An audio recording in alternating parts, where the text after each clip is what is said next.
Did you know that the first Golden Joystick Awards were held in 1983 and the winner that year was Jetpack on the ZX Spectrum?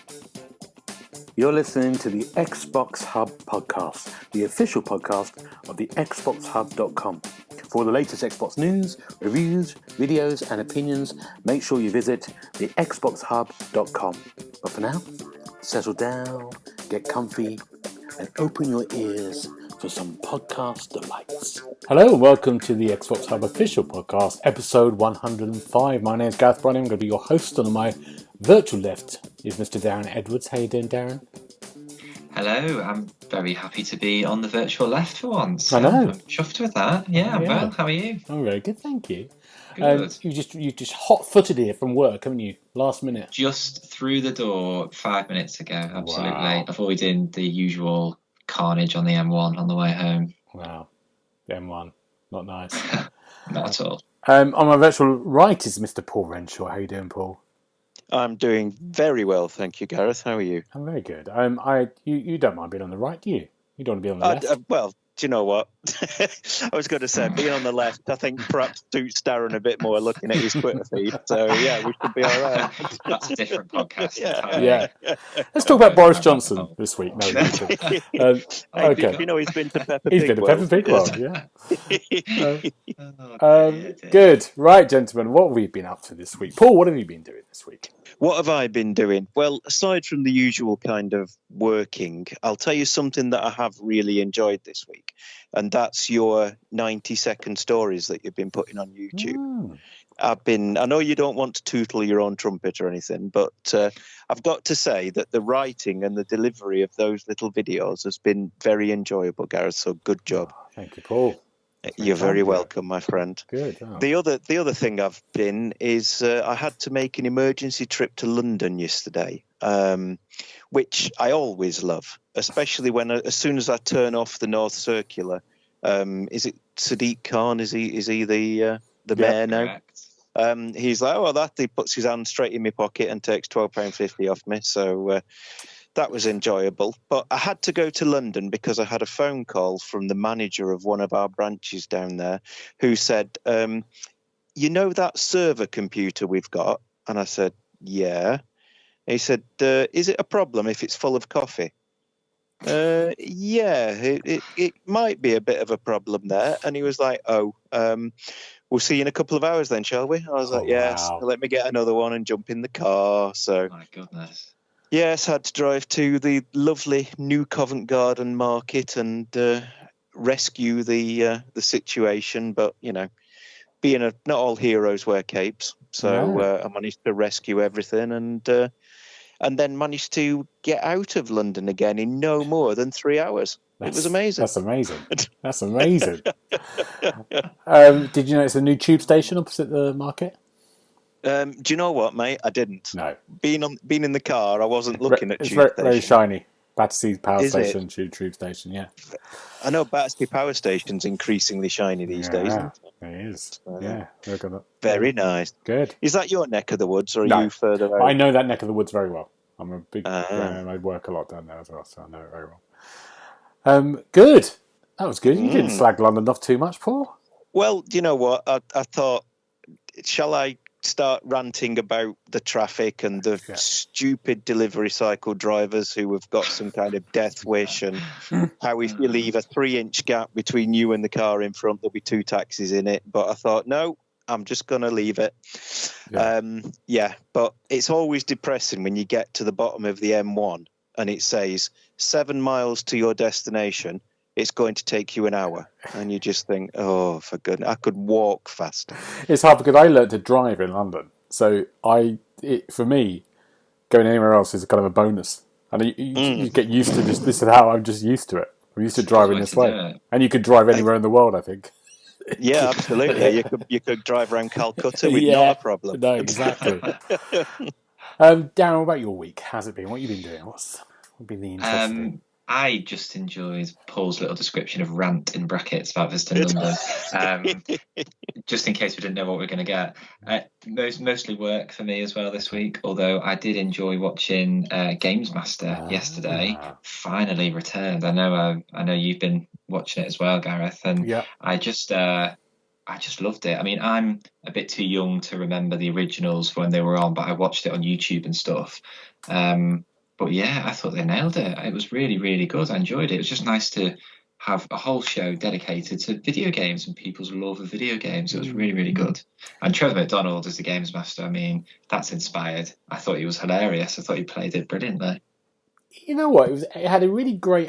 It was really. You can watch it on YouTube at the moment if you want to. It's on YouTube. The whole first episode, for 46 minutes or something. I think it was really like the old one in a sense, the same format really, but of course new. It had a great beginning, really good opening, and it had that kind of humour still, and that kind of like, set up and watching people do. Because first of all, I was looking at thinking how, in the age of Twitch and we watch people play games all the time now, so it's just how would that work on TV? But it kind of seemed to work. It had a kind of fun to it. The live studio audience, all that stuff. They've kept basically everything, really. I think it's a very similar format, and that's not a bad thing with a kind of new vibe. Yeah, I think it's good. So yeah, and you're right. Having something as a celebration of games is a really worthwhile thing, isn't it? I think so. I just couldn't stop smiling all the way through, and for me, that's really easy watching telly that there isn't a lot of these days. So yeah, enjoyed it. Good. What have I been doing this week? I haven't been doing much. I've been working my bum off. Working my bum off. God, that doesn't sound right, does it? But let's go straight to games. Let's get into games. We've got a few games here. Paul, I'm going to go straight to you. What's your first game you've been playing?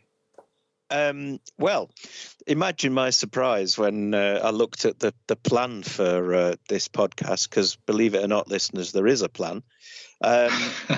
And somebody had already filled in the games that they wanted me to talk about. Exactly. I promised you were going to talk about these last week, I think. Okay, then. Well, in that case, then, shall we kick off with a bit of Battlefield 2042? Yes. Do it. Why not? Now, I discovered something quite interesting about this. Diving straight in with all the people that had been playing, since the early access went live, there's people in there that have been grinding it like crazy. They've got all the gear, and then there's me with no idea.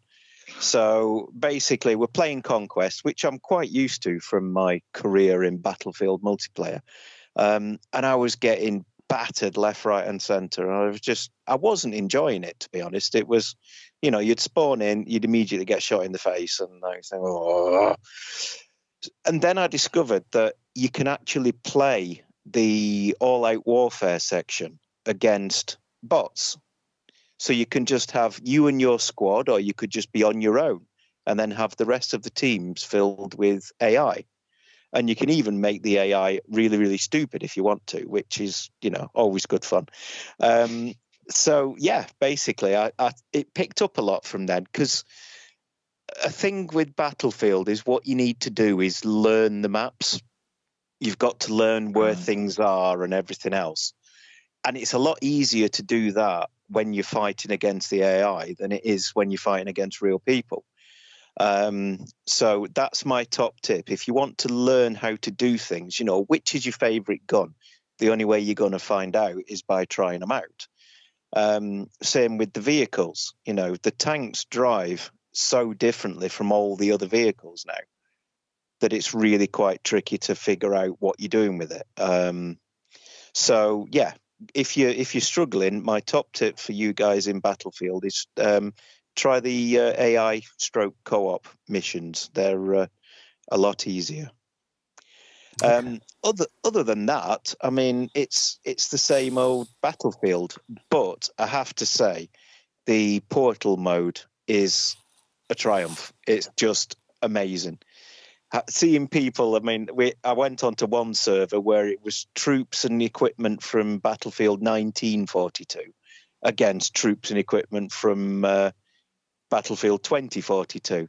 And that went about as well as you can imagine, when they've got these little submachine guns that the Germans used to have, say, and they've all got their high-spec assault rifles and great big tanks and everything else. And it was just, we got absolutely flattened. It was very entertaining. But being on the other team was a lot more entertaining as well. So, yeah, I mean, the Portal mode, being able to mix and match. I mean, it's a shame you don't seem to be able to set as many rules in the actual game as you can on the website. Right. There's a portal.battlefield.com. If you go there, you can set up your game mode with exactly what you want. Okay. But yeah, as long as there's a server free to host it, you can then play exactly as you want to play. So it was quite enjoyable. Oh, good. And what did you give it, Paul, in the end? You reviewed I it. gave it 3.5 in the end because A, there's no campaign, and B, it's okay. It's just so chaotic, it's unreal. But Battlefield Portal is almost worth the price of admission on its own, just because there's so much fun you can have with it, mixing and matching. Oh, okay, good. Do you know what my dream would be? For those reasons you said. The Oscar goes to... To play a game, like you said, because everyone knows the maps. That's the whole point of anything. It's the same with Call of Duty, same with Battlefield. You learn the maps and people know exactly what they're doing. I'd love to do something. We had no limits to the software. That you go into a game and it's randomly generated the maps, but with really good detail. You don't know what you're going to get any time you go in. That would be a good way of doing it. That would be good. Yeah, there'd be an emphasis on player skill, wouldn't there? Rather than caution, and kind of like not all just seeing when you land. Everyone runs to their places where they go their favourite bits. Mm-hmm. I think that might be a little bit beyond sort of current technology. It is exactly. Yeah, it's my wish list. It's what I ask people in interviews. It's a good idea. What's your wish list? Yeah, good. Battlefield. That 10 hours. I haven't even downloaded it, but I will do. I'll have a go at it. Darren, what about you? What have you been playing? So probably towards the other end of the kind of gaming spectrum, a game called Tandem: A Tale of Shadows. So it came out a couple of months ago for Xbox, and essentially it's a bit like if Tim Burton directed a video game. It has Alice in Wonderland vibes as well, but you play as a small girl who investigates the disappearance of a famous magician, and it takes her to this eerie kind of manor house where his family supposedly live, and you befriend a small teddy bear, and you have to control both characters to play together. So it's a single player game, but you play across two realms. So the little girl, I think it's Emily or Emma, the camera's top down, so she's in the normal plane, if you like, and then the teddy bear inhabits the kind of shadow plane. So you use light sources and obstacles to bend shadows to create pathways for this teddy bear to go along in his realm, and then in vice versa, he'll open doors for the little girl to then get through and play through the level in her realm. So it's really quite clever how it works, and it's a brilliant looking game. But it lets itself down at times because the frame rate can grind to a halt when there's a lot going on, and it does jar quite a lot. But in terms of kind of artistic direction, it's really, really pretty, and it's a really nice world to be in. It's quite simple. Just when it's starting to get challenging, you've come towards the end of the game, and it feels like it's a bit premature there in the way it ends because it's quite a soft beginning. But I really enjoyed it. It's a nice way to spend a few hours, and you can't play cooperatively, unfortunately. It is a single player game, but the mechanic I thought was quite different, and it really kind of held my interest through the entire game. So I think I gave it 3 out of 5 or 3.5. I think it was 3, just because I thought there was more that they could do with it. But it looked brilliant. I really, really liked the style of it. Yeah, it was worth a look. £20 though, so it's not cheap. That's the other side. So I can see why it wouldn't potentially stand out for people to go, oh, I'll take a punt on that, because it is quite pricey for what it is. I'm just looking at it now. It does look great. I mean, yeah, the art style is fantastic. It's very much kind of Alice in Wonderland, Tim Burton vibes, if you're into that type of thing. Yeah. Great. Okay, good. I've been playing a game. I've been playing loads of games, reviewing loads of games, like we all do. But the two I'm going to chat about is, the first one's Exo One, which is on Game Pass. It came out last week. Exo One is a game where you sort of play an alien spaceship traveling through worlds near Jupiter, different moons, at high speed, on the ground, and sometimes in the air, and you're sort of heading towards a light, right, a long way away. That will then, when you get there, it will zoom you into space again and take you to the next planet. That's it. What you can do is you can roll really fast on the ground. You can, if you go up something, it gives you more momentum to go faster, and you can also, if you go high enough, you can start to glide, and you can glide and go across the air currents. Some of the planets have got like a fiery planet. So there's one planet that's just water, so you're in the water and coming out and trying to get the air currents there. So straight away you're both looking at me going, what the hell is this? To be fair, it sounds just like your sort of game, to be honest. But honestly, it's really, really, really, really good. It's a bit like maybe Flower or Journey. Maybe not Journey. Yeah. It has that kind of like that feel to it, that kind of just, you're just experiencing this world, and the world they kind of create sound-wise and everything is brilliant. These planets are great. And you're sort of like in these places that you're kind of going down one path, but you're looking around going, I could go anywhere here.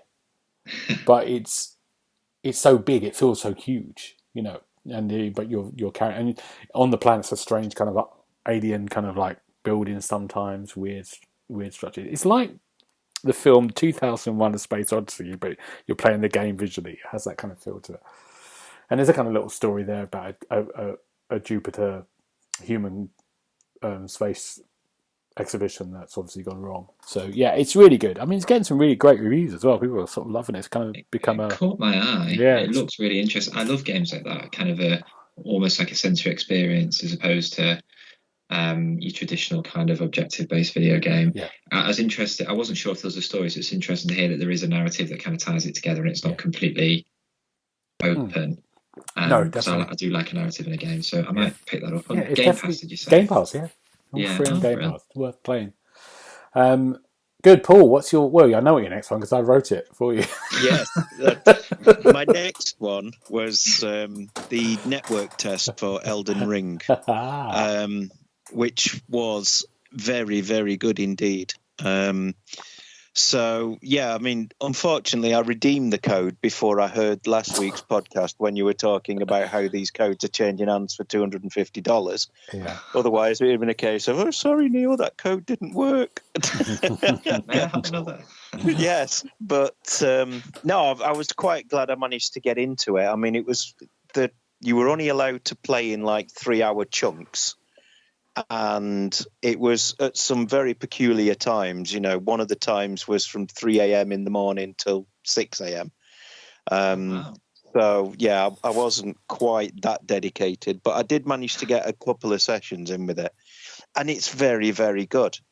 It feels like Dark Souls, but turned up a bit. The magic horse you keep in your pocket, that's brilliant. The stealth mechanic now is so much better. One of the first sections you come out of this underground section, and then like the world opens up, like in Oblivion, say. You just see this massive world in front of you. And one of the first sections is there's a camp of enemy soldiers. And you can either rush in there and start fighting them all like you would do in Dark Souls, which is a good way to get battered. But you can also use the stealth mechanic now, and you can sneak up behind people and one-shot them, basically. So that, it's amazing. It's just a little change, but it makes it a whole different feel. Instead of like everything being right, oh no, you see me, it's time to fight. The sneaky peeky around the place and then taking people out, wait until somebody sees the body and comes to investigate, and then you take them out. It was great. I got as far as the first boss, and I am not ashamed to say that I had to summon some people to come and help me with it, because the first boss was insane. Wow. So yes, it's proper From Software difficulty, but it looked amazing. I mean, when you get past the first boss, you go to the castle. I mean, I don't know if you remember from the gameplay trailer, there's like a great big castle you have to go to.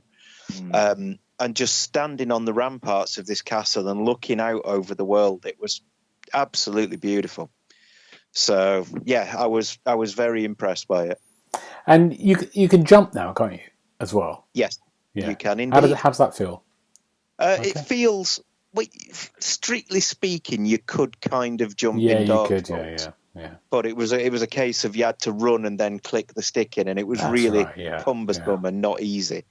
But having the jump on the face button now, it transforms it. Jumping attacks are a very effective way of doing extra damage. Yeah. So, if you run up behind somebody, jump and then smack them in the face with a sword, it hurts a lot more, apparently. So there you go. Yeah. Can I ask more questions? Is that all right? You can ask all the questions you like. Darren, do you want to ask questions before I launch into it? No, you go. And you might have the same one as me. Magic? He don't care. Did you use magic? I didn't, unfortunately. The character I chose a class called Bloody Wolf. Because, when you've got characters called Prophet or Champion, and then there's one called Bloody Wolf, why would you not choose Bloody Wolf? And Bloody Wolf was very much a melee character. You could learn spells, but you'd have to pump quite a lot of your points into your faith stat in order for it to work, which I didn't get enough points to. I did find spells, but you need to have the right stats to be able to attune them and then to equip them. And unfortunately, I put all of my points into strength and hit points because that's what I needed at the time. So yes, I didn't try the magic, sadly. I think that's what I'm going to go for. I'm going to go for that kind of magic build. I think when I play I could see you being a squishy magic user. Yeah, because it does look good in this. Yeah, it does look very effective. I was just going to ask Paul, you mentioned the first boss battle. Is it exactly as difficult as you'd expect in terms of gameplay, or is it more accessible than you might have thought at first? Oh no, it's I sound like a bit of a wimp, but it was harder than I thought. Right. The first couple of bosses in Dark Souls, for instance, are not too bad. The giant demon in the Undead Asylum and stuff, they're quite easy. This guy, oh my goodness, he jumps around like Tigger, if you can imagine Tigger armed to the teeth and able to summon magic swords that he can throw at you. Honestly, it was so difficult. We were right down to the last sort of draft of healing potion and the last little sliver of life before the three of us managed to kill this guy. Honestly, it was so hard. That's a statement. Yeah. And the summoning will work perfectly. The summoning is slightly different again. You have to use an item in order for the summoning signs to appear. But yeah, there's two different summoning signs. There's golden ones, which bring people in to help you. And then there's a red one. And I thought, what's that for? So I summoned somebody, and it turns out that means come here and kick me in the face. So this red guy appeared and proceeded to kill me. I was like, I'll not do that again then. So yes, if you need help, golden summon signs, that's what you need. Great, Paul. I'm looking forward to that. And you're going to review that probably, won't you, now? I'm hoping so, because it's going to be something very special, I think. I mean, it felt finished, and they've still got another, 3 months to play with it. So, it felt really good. Good. Dan, have you got another game? I've not had a chance to play much really, so I've just been playing more Halo Infinite and put some impressions together, which went live a few days ago on the site. And yeah, it's pretty much the same as what I said last week. Really, it's really good gameplay wise, but I know there's been some kickback from the fans around Battle Pass. So initially it was around grinding, but now it's around the cost of buying customizational options like costumes and armors and stuff. I haven't looked at what it converts to in real money terms, but yeah, I think they've taken the feedback on board. Apparently, 343, because there's been quite a lot of early backlash from fans. They like the game, they don't like the kind of in-game transactions and the battle pass and how it works at the moment. So that may well change before the full release on the 8th. Right. Okay. Great. But you're still enjoying it, are you? Oh yeah. I love it. As I said, I thought it's the closest multiplayer experience to the original Halo I've played since, I don't know, probably 2, maybe 3. It's really good fun, really accessible. There's loads of different ways to play as well. Lots of different game modes. It's just brilliant. It's just a really good laugh, and it's all kind of silky smooth. Match makes really well. Really active servers. So I think they've nearly got it spot on. There's just a few tweaks with the battle pass, I think, that they're going to look at. Wow, I did the tutorial bit, to get myself in. I was all ready to go on, and then it said the servers are down. Oh, what was that? That was it. Last week sometime. Yeah. Oh, okay. But I will go back. I was thinking we should all get together and do it for one night. Paul can do it as well. The initial... Oh, we can, indeed. Are you up for that, Paul? Oh, God. Yeah, I mean... Yeah, I love Halo almost as much as I love GTA. So yeah, I can't wait. Oh wow, you like it? Put that in your diary then. I think initially when it launched, they launched it and then you couldn't download it for about an hour and then they fixed it. Right. So hopefully it's all right now. Good. Brilliant. Okay. The last game I'm going to chat about briefly is a game I just need to mention. It's a game called American Hero. And American Hero it's a really interesting kind of backstory here. So when you load up American Hero, it's a full motion video game. And this game was made in 1995. So the first thing you do when you load it up, it apologizes for any things of that period. Good grief. Yeah, so it says, but the whole point is they wanted to restore it. So what happened in a really basic term of history, there was a kind of whole thing when investors were all in on full motion video games, right? So they put these big budgets, and they made quite a few, but then I think it was Atari Jaguar went bust, and then it all fell through. So this game is one of the games that was, made and then never got released. Okay. So they've obviously found all this kind of footage because it was mostly all done, mostly all finished. Mm. So they had all the stuff and they've put this together. So it's almost a bit like a museum piece you're kind of playing. But you play a guy the game starts in a strip club. So he's in a strip club. And then an army person goes up to him and goes, come on, come meet me in the corner, I've got a mission for you. And then you're deciding whether to stay with the stripper or to go and chat to the guy. That's the kind of where we are. Yeah. So it is just making decisions like go there or go there. And it's a really interesting thing. They got the original voice actor back just to do some extra voiceover.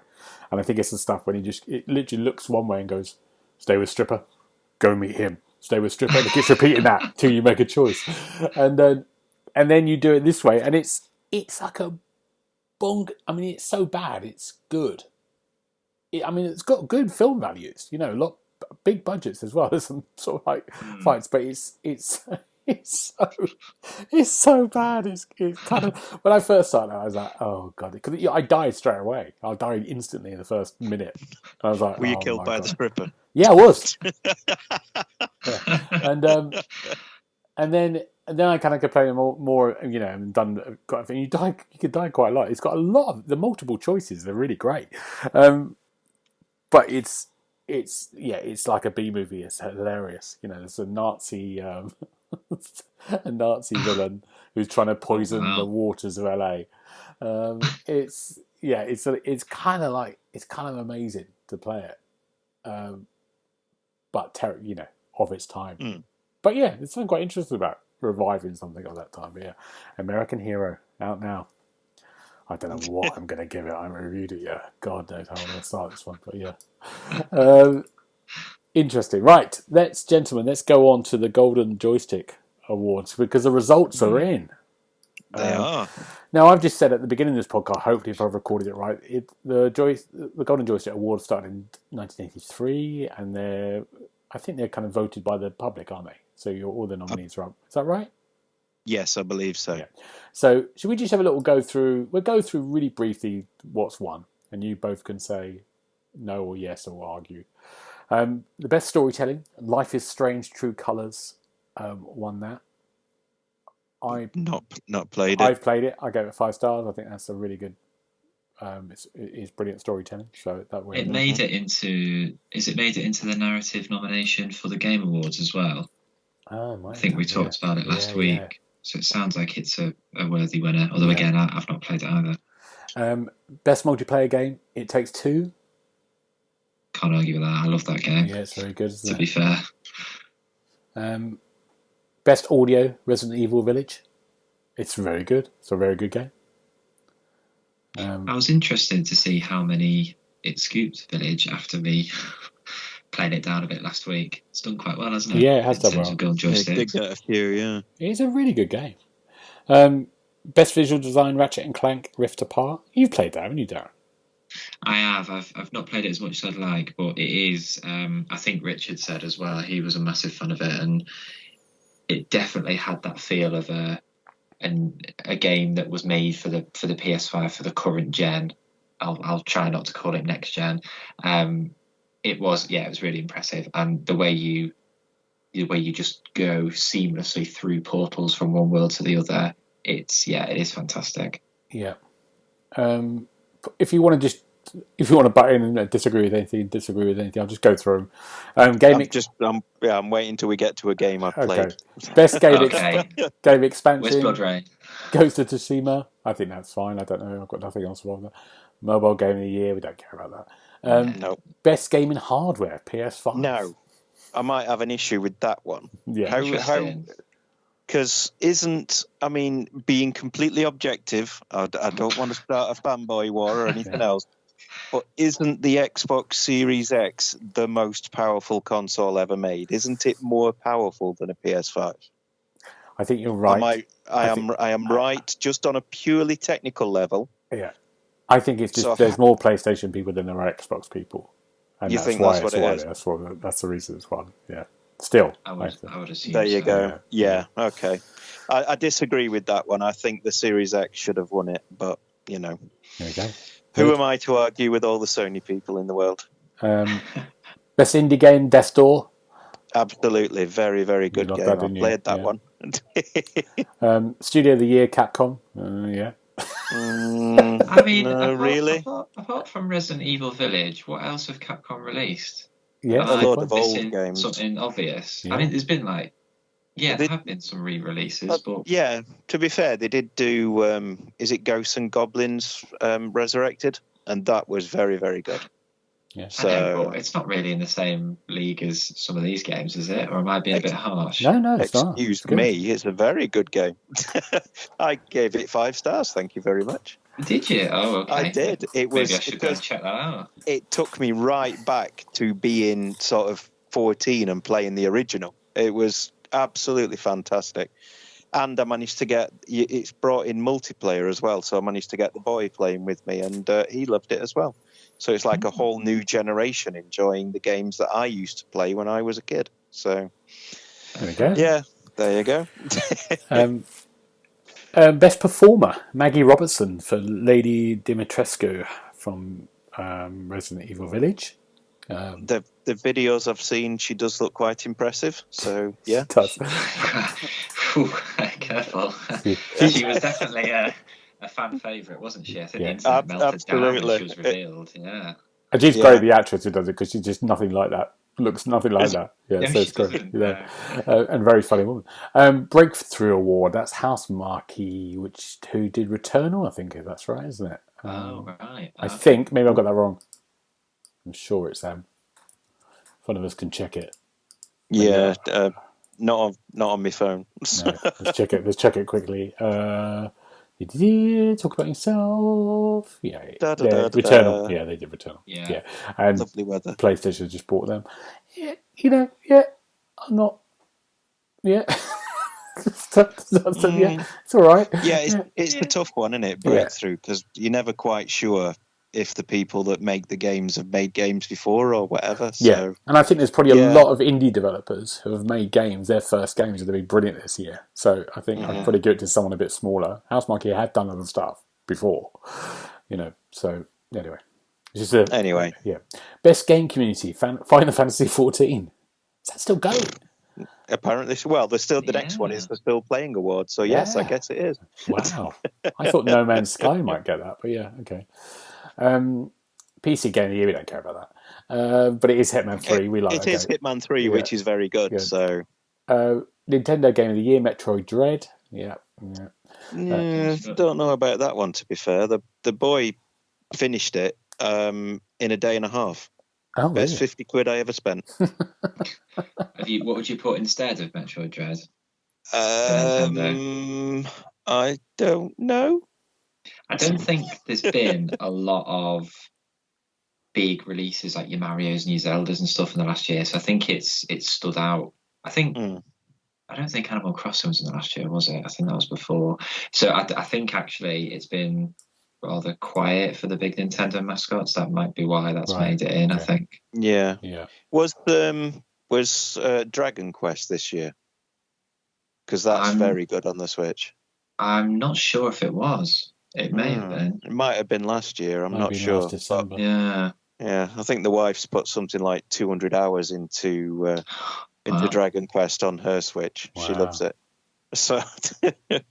Wow, it's amazing. I read somewhere a while ago that in Japan, it's such a big event. And I don't know if this is just a myth that I've read, that it's like a national holiday because so many people pull a sickie to play the game on release day. That's right. A lot of companies just give people the day off rather than go through the charade of, I'm not feeling very well today. I'm definitely not down the shop buying Dragon Quest, or when people used to go to the shop and queue up and stuff.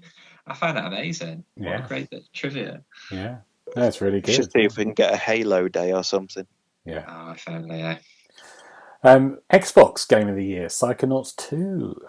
Now, Psychonauts 2 is a great game. I've really enjoyed playing that. But I'm seeing an absence from this list, and it's like a Forza Horizon 5 shaped hole. Was this done before the game released, do we think? Yeah, I think it feels like it has missed out. Yeah, it's a shame. You'd expect it to be there, wouldn't you? Yeah. Psychonauts 2 was very good. I mean, don't get me wrong. I loved it. But I think Forza Horizon 5 is better, if I dare say. They're not really the same genre, but I think I've enjoyed Horizon more than I enjoyed Psychonauts. What other Xbox-only games have come out this year? Xbox only? Yeah. Can't think. Halo's coming out, Forza's coming out, but there was the Medium for a bit, but isn't that going to PlayStation now? That's gone to PlayStation. That's on PlayStation. Yeah. Microsoft Flight Sim. Yeah. That's a bigger game than I give it credit for, to be fair. But also, people enjoy that. Psychonauts 2 is on PlayStation as well, isn't it? Yeah, that confused me. Originally, I thought it was exclusive like the first one, but it's not. No. Okay, there you go. Which brings us on to the next category, which is PlayStation Game of the Year, which is Resident Evil Village. It beat Ratchet and Clank, it beat Returnal, it beat Deathloop. Deathloop, yeah. That seemed wrong to me. Yeah. I mean, obviously, Sony people are free to like whatever games you like, but looking at videos, I mean, Resident Evil Village, I'm sure is a fantastic game. I've not played it. I'll put that out there. Very good game. But is it better than Ratchet and Clank, which made my son want to buy a PS5 just to play it? Yeah. And it's multi-format as well, so it just seems a bit odd. Yeah. Most wanted game is Elden Ring. I think we all I agree with that one, definitely. Yeah. Can't argue with that, to be fair. The Critics' Choice Award was Deathloop. Yeah, and the Ultimate Game of the Year was Resident Evil Village. Yeah, again. It is a good game.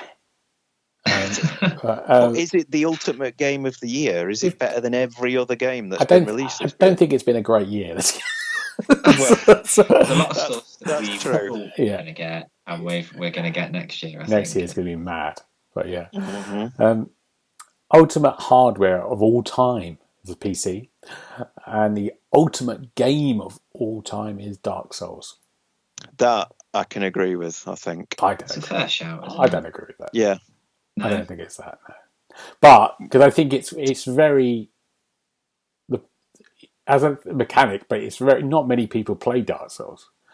We all think we do. It's like everyone saying, I was around when punk got invented. Everyone always says they're around when it happened, but no one was really there. It's the same with Dark Souls. Not many people have played it because it's too hard. Or if people have played it, they just stopped.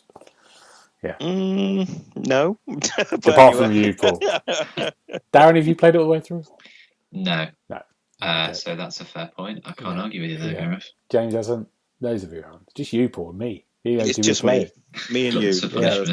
We are the hard. But it is a very good game. It is very good. And they were very pleased with it. Now, you two, before we... we're burning time here. We're going to do a little quiz. I put a little quiz together. Now, as I said, bless you. It's a very small quiz, but it's 10 questions. And since the Golden Joysticks have been going since 1983, right? Oh, let me guess. Yeah, go on. I've picked 10 was the years game? and different categories, and you get a guess each. But I haven't gone that far back. I haven't gone as far back as the 80s because Darren will be a nightmare for you. So I've gone far. Well, I've done it over the last 20 years. So I've got a year and I've got a category. And how should we do this? Should we just say you have one guess each, or do you want to keep guessing for a while, or what should we? 10 questions. Looking at the time and how long it may take if we just keep guessing, I would say limit it to one guess each. Good, lovely. Because otherwise we're going to have to name every game that was released in a particular year. Some of them you're going to get. Decisive answer. I like it. Okay, question 1. And let's start with Paul first, and then it goes to Darren. So we're looking for Game of the Year 2002. Game of the Year 2002. Good Lord. That's 19 years ago, Gareth. I can barely remember what I had for my tea. Let's say Tomb Raider 3. No.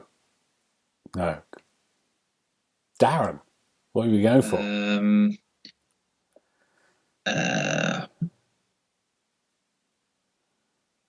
I'm going to take a punt on. I don't think it's right. Luigi's Mansion. No. There we go. Well, that's put a damn squid on it.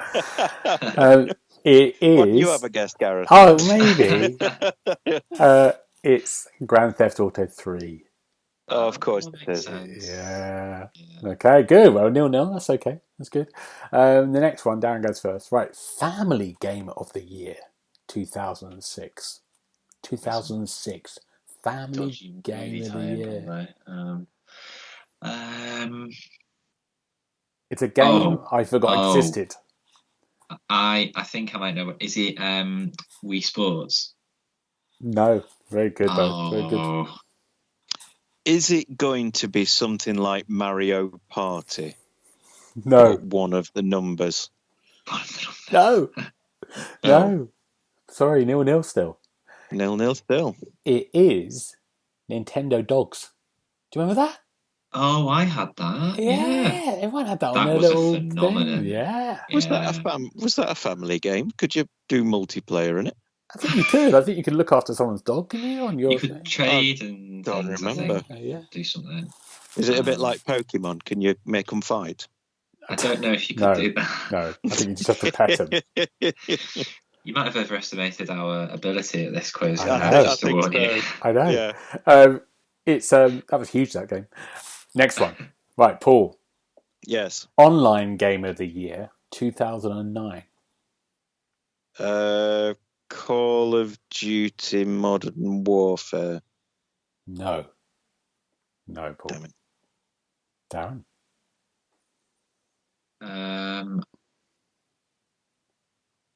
Ooh. What was out at that time? Is it that Spore, whatever it was called, the EA one? Oh, I remember that. Yeah, Spore, Yeah, but it's not that one. No, it wasn't that. Spore, yeah. Oh, yeah, that kind of went and died, didn't it? Spore, no. It's a bit of a flop, I think. It is Left 4 Dead. Oh, of course. Yeah. It's hard, isn't it? It is very hard. 0-0 still. I like it, but the audience didn't like it. Tiebreaker. Oh, God, yeah. Ready? Here we go.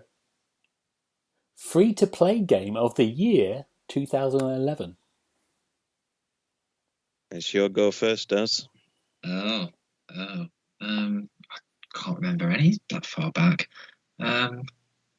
Was free to play even a thing in them days?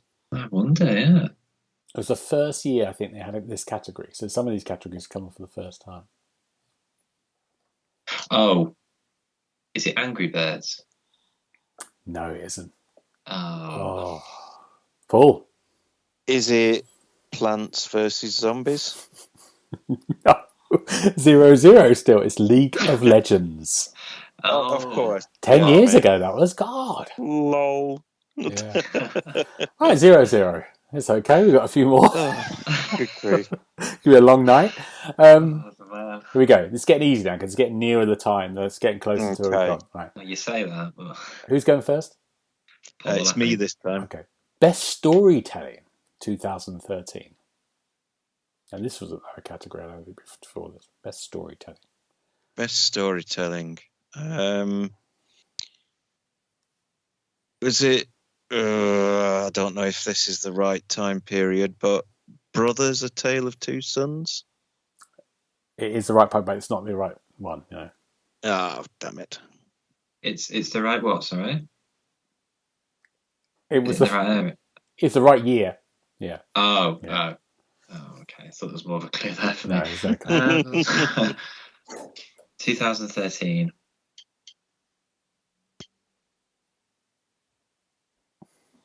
Oh, I've no idea. Not a clue. Yeah, Gears of War. No, 4 wasn't even out then. It was out later. I've no idea. The Last of Us. Oh, right. Was it 2013? Yeah, just the end of the consoles. Okay. That game sucks anyway. Oh dear! Don't start me on that.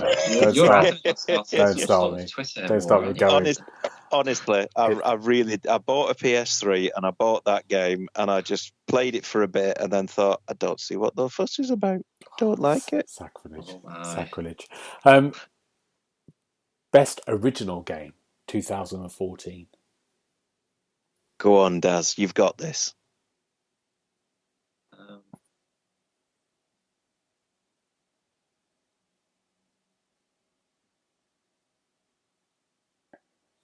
I've no idea. What's he called? The Little Big Planet 2 no. or 1? No. I was going to say it's unlikely to be a sequel for most original game. I think Little Big Planet was like 2008, wasn't it? Oh no! Backtrack quickly. Paul, come on, Paul, rescue this. Most original game 2014. Did you say? What do we like in 2014? What do you thought? This is unbelievable. Listeners are going to think we don't know what we're on about here. Yeah, I think they've picked that up on the previous 104 podcast. To be fair. Oh God, most original game. What could it be? I don't know. Blood Rain. Unbelievable. DayZ. Oh, now you could argue that's not very original. To be fair, especially because it's just a mod of armor, isn't it is. Yeah, but at the time, the concept was Okay, right, good. We've got 4 more questions left. I want to see one of you get 1 point by the end of this. It's my turn. Come on, Gareth, give me something. You're not going to get this. You're never going to get this. Performance of the year. Now, this is the first time this category came into being. Performance of the year 2015. 2015. I'm going to go with a fairly safe bet for somebody who's in video games a lot and say Nolan North. No. Because I think he's in every video game ever made. Yeah. Do we need the person or the game? I'll take anything at the moment. The game. Will you take a fiver to give me a point? I take the console it was on. So 2015 best performance. Okay.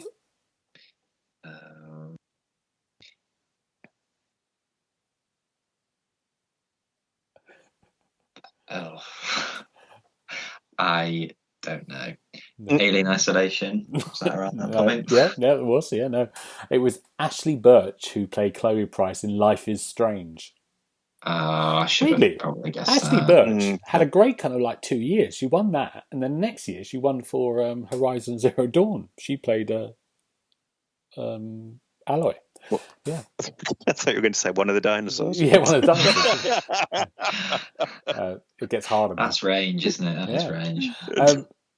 Here we go. 3 more. Come on, get a point, one of you. Wow. Come on, Daz. Most wanted game 2016. What would it be? That's a hard one. Is it Red Dead Redemption 2? No. Is that too early? No. It's a year too early. Oh. Is it GTA 5? No, that's gone. That's already been out. Oh well. They released it again. Yeah. Was it Skyrim? It is Mass Effect Andromeda. Andromeda. That went wrong, didn't it? That did go a bit in the tongue, yeah.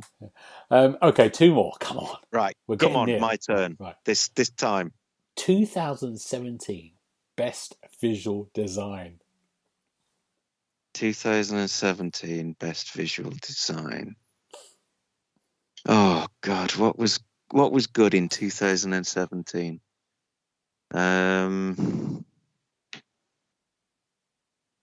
Fallout 4.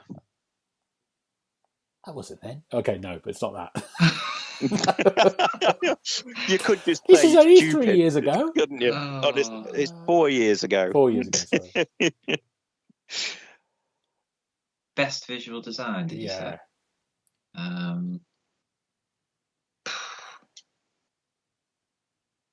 don't know if it's too early, but we'll go for it. God of War.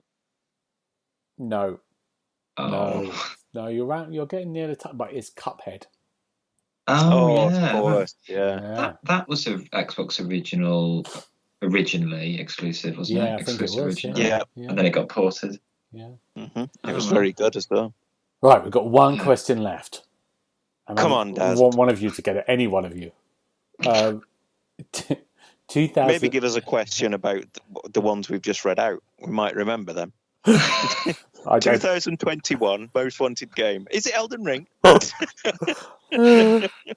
dear. 2018 best audio design. 2018. I'm glad you saved an easy one for last. Yeah. Best audio. I really want to say Just Dance 18, but I'm not going to.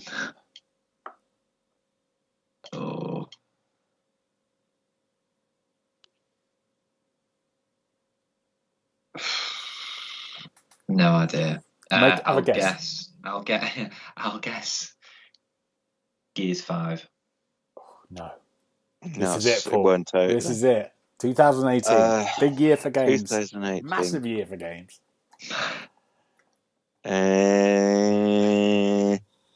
Best audio design. I'm going to give you a little, not a massive clue, but a little clue. Mm-hmm. The massive year for games. And there's 2 massive games going up head to head and one kind of won out on this. That would help if I could remember 2018.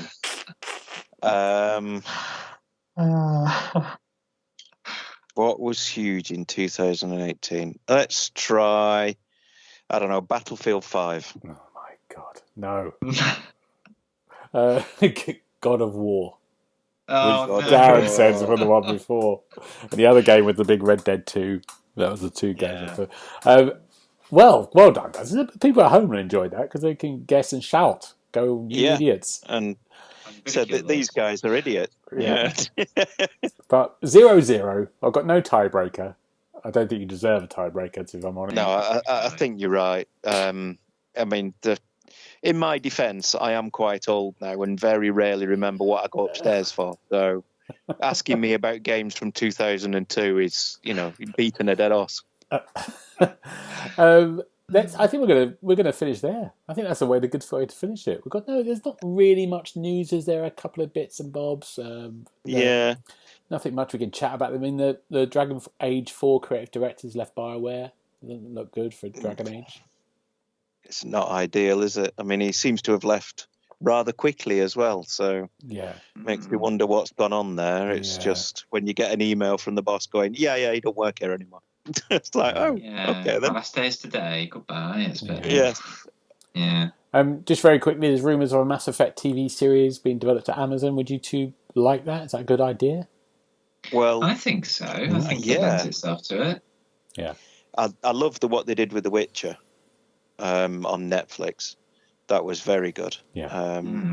So, yeah, I'd be up for that, certainly. Good. They're doing a Fallout one as well, aren't they? I think I remember reading. Oh, really? They're doing like a live-action Fallout game. I've heard rumours of that. TV, Yeah. So that could be interesting. Because we've got The Last of Us on HBO. Yes, It's coming out next that's right. year, which would be interesting. Yeah. Hopefully it's more interesting than the game. Unbelievable. You two, what are you looking forward to next week? Paul, what are you after? What's fun? I can't remember. No, you might be noticing a theme here. I'm not sure, to be honest. I think I've got to go Christmas shopping at the weekend. Okay. The day after Black Friday, which is a stupid thing to do. Yeah. But I'm also looking forward to perhaps buying some games in Black Friday. Oh, the sales on, yeah. Just in On the case I Xbox manage to get time to play games for fun, like some filthy casual. But yeah, I mean that's about it. Apart from work and shopping, that's pretty much my life this week. Good. What about you, Dan? I feel very small because I am off work next week in a nice break before Christmas.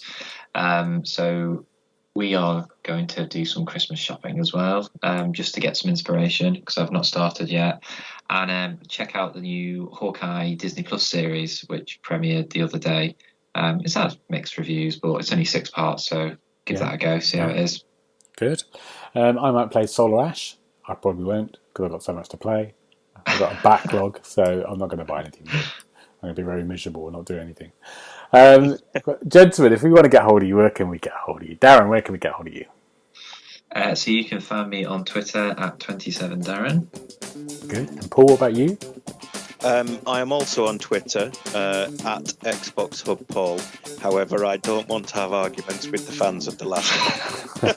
Just putting that out there as well. Oh dear. You can also find me at GB Brady on Twitter and Twitch. But for now, gentlemen, thank you so much, and we'll see you next time. Bye-bye. Thank you, Gareth. Bye-bye. You've been listening to the official podcast of TheXboxHub.com. You'll be able to find all the notes of the show at www.TheXboxHub.com/podcast. You can also check out our social feeds on Instagram and Twitter at The Xbox Hub and search for The Xbox Hub on Facebook.